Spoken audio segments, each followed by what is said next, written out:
Yahoo! Hello, hello, hello mga masters at mga ka-G! Good morning po sa inyong lahat dyan sa Pilipinas at sa buong Asian countries. At kung saan man kayong lupalop ng ating daigdig, ay hayaan niyo muna kami ni G the Green, Girly, Kitty Patuti, Guana. Nabatiin po kayo ng good morning, good noon, good afternoon, good evening, at good night na po sa mga ready nang matulog. At welcome po sa ating panibagong episode ng ating lecture dito po sa G and Daddy Health and Lifestyle Tips. Bago po tayo magsimula, before we start, I would like to ask and remind you, please give me a thumbs up. And of course, please don't forget to like, share, comment, and subscribe dito po sa ating channel na Master Worm. Ayun po, at ako po ay mag-proceed na po sa ating topic. Our topic for today is about sources of salt and how to cut back. Ano daw ang mga sources ng asin at paano po ito nating i-control or i-cut back or iwasan or i-lower down ang intake ng salt. So this is medically reviewed by Poonam Sachdev noong March 22, 2024 and written by Stephanie Booth. Ayan po. So, nakuha ko lang po ito sa internet pero pinag-aralan ko rin po ito. Alright, mga masters and mga ka-G, let's go! How much is too much? So, ito po ay isa sa mga Morton's salt po. Ito yung aking example. Asin po ito, mga masters, asin. This is Morton salt. Okay? So, example lang po ito ng mga salts. Marami kasi iba't iba kasing mga klase ng salts. May rock salt. So, of course, may mga iba't ibang klase mga salts. So, iodized. And then, meron din mga Himalayan salts or iba't ibang klaseng mga salts. So, ito po ay Morton. At nakuha ko po ito sa kasi yung kanya, ito yung nabili ko lang last time nung nawalan ako ng salt. Pero usually, Himalayan yung ginagamit ko dito. So, ayan. So, ito po, ang klaseng salt na to na ano ko is Morton. Sabi dito, Morton salt is a staple in kitchens across America because it is the perfect choice to unlock the delicious natural flavors in food. Use this all-purpose salt for all your cooking and baking needs and for seasoning at the table. Okay. So, yeah, sample lang po yan kasi maraming klaseng salts. Anyways, let's proceed. How much is too much? Our body or your body needs sodium. Sodium is salt. Okay? To balance fluids and maintain your nervous system. Okay? Sodium is very, very important in our body, mga masters and mga G. Americans eat on an average about 3,400 milligrams of sodium per day. Nako, grabe. 3,400 milligrams of sodium per day. Dietary guidelines call for eating no more than 2,300 milligrams per day. Ito po mga masters and mga ka-G. Tandaan nyo, 2,300 lang pala ang kailangan natin sa isang araw.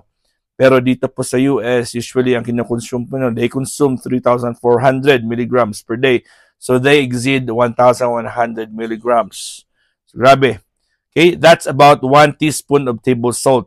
So, 1 teaspoon of table salt. So, isang teaspoon po niyan, itong teaspoon na to, this is a teaspoon, okay, is equivalent to, yun na po is 2,300 milligram. Ito po yung, dapat ito lang po yung kailangan nating salt sa isang araw. Diba? So, isang araw na yan so ibig sabihin, hindi lang po yan present sa mga pagkain, sa mga inom natin at sa mga kinakain nating aside from the meals, yun kasama pa yun dyan.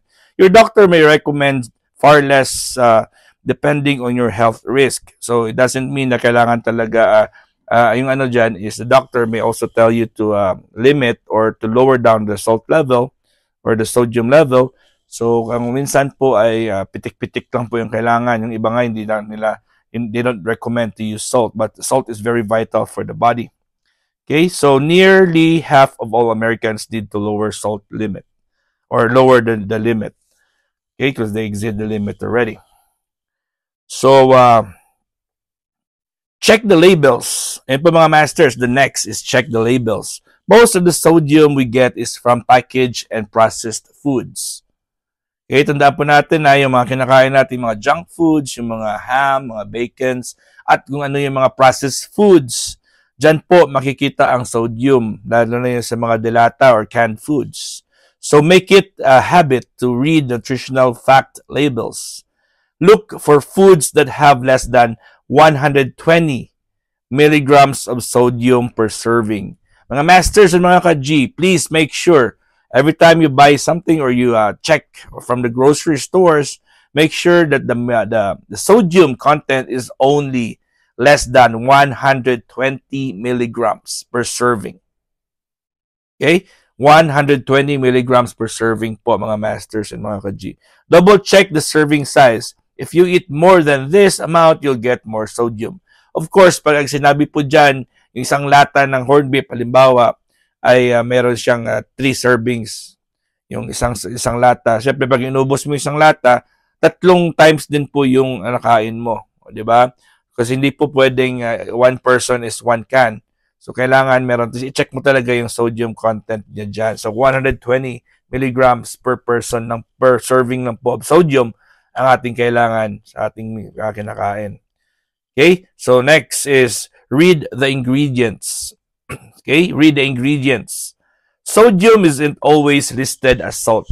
Tandaan po natin yan ha. Sodium is not always listed as salt. Hindi lahat ng asin ay nakasulat as sodium. Okay? On the food package. Other words to look out for include saline. Ayun, saline is also salt or sodium.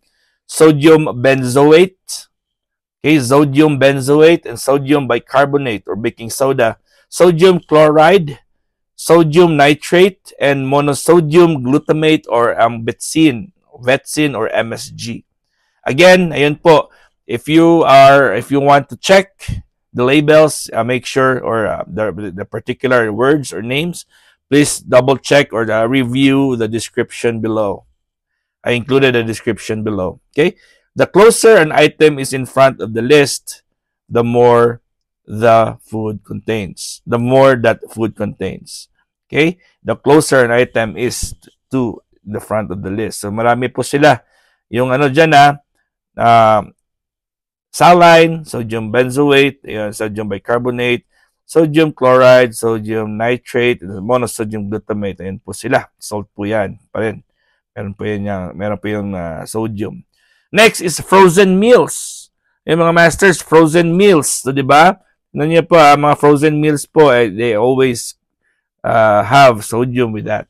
While they're convenient, siyempre, kahit saan, pwede mo mabili yan. Just pop into the microwave and go. Yung dito sa US, very common po yan. Pag nagmamadali po, ay ano lang po, magma-microwave lang at ready to go na po yan. Frozen meals are often high in sodium.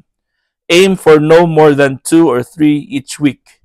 As much as possible po mga masters, mga frozen meals or mga preserved meals, try po kumain lang po as much as possible, at least 2 or 3 lang sa isang linggo or a week. So that you cannot eat that every day or araw-araw po yun yung pinakain mo, frozen meals lang po. Try to just limit it at least a maximum of 2 to 3 frozen meals a day. Okay? So, and when choosing frozen meals, compare labels. Find ones that you like that have 600 milligrams of sodium or less. Sa mga frozen meals po, mga masters and mga ka-G, make sure po na 600 milligrams lang po ang nakalagay na sodium dyan. Okay? Because if it's more than that, it's already too much for the kidneys. Alright? So, let's proceed to the next. Canned soup. Ayan po mga canned, mga dilata na mga sopas. It can be very salty or it can be super salty. For instance, some chicken noodle brands contain as much as 790 milligrams of sodium in 1 cup. Nako, 790 milligrams of sodium per 1 cup. Even some reduced sodium soups are likely to have more salt than the homemade version. Yung mga nabibili mong mga less sodium daw or reduced sodium, pag ikaw yung nagluto sa bahay nyo, mas marami pa rin yung salt doon kesa sa lutong bahay. Okay? When you buy canned soup, look for salt-free or sodium-free on the label. These include no more than 5 milligrams of salt per serving. Ayan po, ang no salt or no sodium or sodium-free, they contain only less than 5 milligrams. They still have salt, but para for taste lang po, pero hindi siya significant na it will really have a big or it does have a big amount of salt. Alright, for now mga masters and mga G, hanggang dito lang muna tayo. Sa number 5 lang tayo ha. And then tomorrow, let's proceed again to our next, to the next topic. Continuation po niyan ng ating topic for today, which is tungkol sa asin or tungkol sa sodium. Okay, so sabi dito is sources of salt and how to cut back. Alright, so hanggang dito lang muna tayo at ako po ay magpapasalamat. Let me give this opportunity to give me the opportunity to thank all of you for joining me every day. And of course, for sharing and for liking and for appreciating. I always get positive, or most of the time, if not always, most of the time, I get positive remarks and positive comments of appreciation. So thank you so much for appreciating my effort. And I hope we have some more of this in the future. And by doing that, please don't forget to like and share. And of course, so you'll have more and always, you can always replay or rewind all of my contents. And I'm inviting you again tomorrow or later, mga masters, at 8 p.m. Philippine time. I have a premiere promotion with Team Puyaters. And on Sunday at Bahay Kulitan, that's going to be at 11 a.m. Sunday. Alright, so this is G, the green girly cutie patuti iguana, and your one and only Master Worm. And happy birthday, Papa Danny! Sa aking uncle, God is great. Yahoo!